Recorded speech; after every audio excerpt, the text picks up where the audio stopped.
Telugu Desam party జాతీయ అధ్యక్షులు గౌరవనీయులు శ్రీ చంద్రబాబు నాయుడు గారు వేదిక పైన ఉన్నటువంటి తెలుగుదేశం పార్టీ రథసారథులు ఈ సమావేశానికి విచ్చేసిన తరలి వచ్చిన లక్షలాది మంది కార్యకర్తలు, అభిమానులు, సామాన్య ప్రజలు అందరికీ స్వాగతం పలుకుతూ ప్రతి ఒక్కరికి ఈనాడు అప్రజాస్వామిక పరిపాలన పైన ఈ రాష్ట్రంలో ఉన్నటువంటి జగన్మోహన్ రెడ్డి గారి ప్రభుత్వం పైన తిరుగుబాటు చేయడానికి వచ్చిన మీ అందరికి కూడా ప్రత్యేకమైన ధన్యవాదాలు తెలియజేసుకుంటా ఉన్నాను.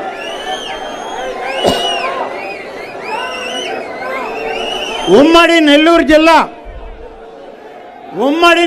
జిల్లా ఒక ఉద్యమాల పురిటిగడ్డ. సారా ఉద్యమం మొదలైన నెల్లూరు జిల్లాలో మొదలైంది. అక్షర ఉద్యమం మొదలైన నెల్లూరు జిల్లాలో మొదలైంది. చంద్రబాబు నాయుడు గారికి అత్యంత ప్రీతిపాత్రమైనటువంటి పొదుపు లక్ష్మి ఉద్యమం మొదలైన అది నెల్లూరు జిల్లాలో మొదలైంది. ఇవాళ జరిగేది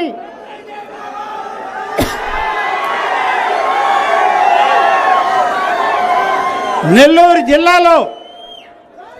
ఇవాళ మరొకటి మొదలైంది. రాజకీయ ఉద్యమం, ప్రజాస్వామ్య పరిరక్షణకి ఇవాళ నెల్లూరు జిల్లానే దానికి ముందు నాంది పలికింది అని చెప్పి నేను మీకు మనవి చేస్తున్నా.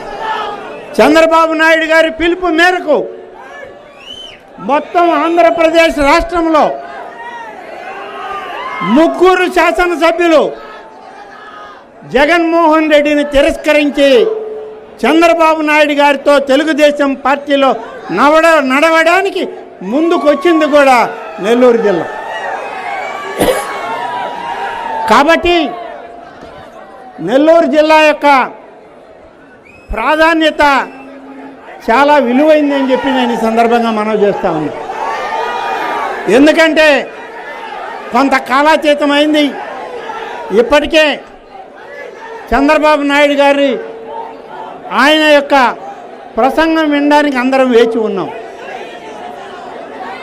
ఇవాళ మేము మొదటగా వెంకటగిరి శాసనసభ్యుడిగా ఇక్కడ నుంచి ఒక్క విషయం చెప్పాలి. దేనికి బయటకు వచ్చామో ఆ పార్టీ వదిలి, జగన్మోహన్ రెడ్డి నాయకత్వాన్ని వదిలి అంటే గెలిచిన 6 మాసాలకే ఈ జిల్లాలో, ఈ రాష్ట్రంలో మాఫియా గ్యాంగులు పెరిగిపోయాయి. మన ఇక్కడ బెటాలియన్లోనే నేను మాట్లాడాను, పోలీసు ప్రోగ్రాంలోనే మాట్లాడాను. అయ్యా, నెల్లూరే కాదు రాష్ట్రమంతా మాఫియాలు పెరిగిపోయాయి, ఎక్కడ పట్టినా మాఫియాలు అయిపోయాయి, ఇది కాదు మన ప్రభుత్వ విధానం అని. అప్పటి నుంచి కక్ష కట్టి వెంకటగిరికి ఏ పని కావాలన్నా ఎత్తి చెత్తబుట్టలో వేయడమే. నేను అడిగింది ఏం అడిగాను వాళ్ళని? నాకేం పదవి ఇమ్మని అడగలేదు. వెంకటగిరిలో 100 పడకల ఆసుపత్రి పెట్టండి అని అడిగాను, బుట్టలో వేశారు. సోమశిల స్వర్ణముఖి లింక్ కాలువ ఇది నాది కాదు. నేను బొజ్జల గోపాలకృష్ణారెడ్డి ఆనాడు ఇరిగేషన్ మంత్రిగా బాబు గారితో పనిచేసిన తుమ్మల నాగేశ్వరరావు అందరం కలిసి రూపొందించిన ఈ యొక్క సోమశిల స్వర్ణముఖి లింక్ కాలువకి నిధులు ఇవ్వండి అంటే దాన్ని బుట్టలో వేశారు. బాబు గారి హయాంలోనే ఆల్తూర్పాడు రిజర్వాయర్ ఇచ్చి తెలుగు గంగకు పైన ఉన్నటువంటి వెంకటగిరి, డక్కిలి, ఏర్పేడు, తిరుపతి, రేణిగుంట ఇక్కడ వరకు ఉన్న గ్రామాలకి త్రాగునీరు, సాగునీరు ఇవ్వండి అంటే అది కూడా బుట్టలో వేశారు. ఇక్కడ ఉన్నటువంటి ఇండియన్ ఇన్స్టిట్యూట్ ఆఫ్ హ్యాండ్లూమ్ టెక్నాలజీకి స్కిల్ డెవలప్మెంట్ కాలేజ్ ఇవ్వండి అంటే దాన్ని బుట్టలో వేశారు. ఇక గ్రామ పంచాయతీల డబ్బులు తినేశారు. సమితుల డబ్బులు తినేశారు, మండలాల డబ్బులు తినేశారు. ఇది ఎక్కడ అన్యాయం అయ్యా? వాళ్ళ డబ్బు వాళ్ళకి ఇవ్వండి అని అడిగితే కక్షగట్టి నా మీద వెంకటగిరి నియోజకవర్గ ప్రజలని ఇబ్బంది పెట్టిన పార్టీ ఈ వైఎస్ఆర్ కాంగ్రెస్ పార్టీ, ఈ రాష్ట్ర ముఖ్యమంత్రి జగన్మోహన్ రెడ్డి అని చెప్పి చెప్పక తప్పదు.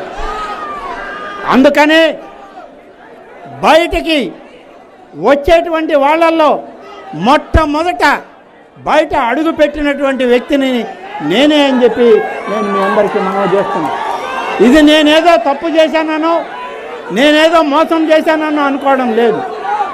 సామాన్య ప్రజల యొక్క భవిష్యత్తుకి సరైన మార్గం కావాలంటే భవిష్యత్తులో తెలుగుదేశం జనసేన నాయకత్వం, చంద్రబాబు నాయుడు గారు ముఖ్యమంత్రిగా ఈ రాష్ట్రాన్ని పరిపాలిస్తేనే ఈ ప్రాంతం అభివృద్ధి చెందద్ది అని నమ్మకంతో ఈ పని చేయడం జరిగింది. 2 సంవత్సరాలు 3 సంవత్సరాలు అయిపోయింది. సోమశిల ప్రాజెక్టు కొట్టుకుపోయే పరిస్థితి. ఈ రోజుకు ₹1 ఖర్చు పెట్టాల. ఏమని అడిగితే నిధులు లేవంటారు. అన్నమయ్య ప్రాజెక్టు కొట్టుకుపోయింది. ఇవాళ సోమశిల ప్రాజెక్టుకి అదే పరిస్థితి. సోమశిల ప్రాజెక్టు లేనిదే వెంకటగిరికి త్రాగడానికి కూడా మంచినీళ్ళు లేవు. కాబట్టి సోమశిల ప్రాజెక్టుని పునర్నిర్మాణం చేయాలి. పూర్తి స్థాయిలో సోమశిల ప్రాజెక్టుని చేయాలి, తెలుగు గంగ ప్రాజెక్టుని చేయాలి. అప్పుడే ఈ ప్రాంతం సస్యశ్యామలం అవుతుంది, రైతాంగానికి ఉపయోగపడుతుంది. అలాగే కాళహస్తి, ఏర్పేడు ప్రాంతాలకి సాగునీరు, త్రాగునీళ్ళు ఇవ్వడానికి అవకాశం ఉంటుందని చెప్పి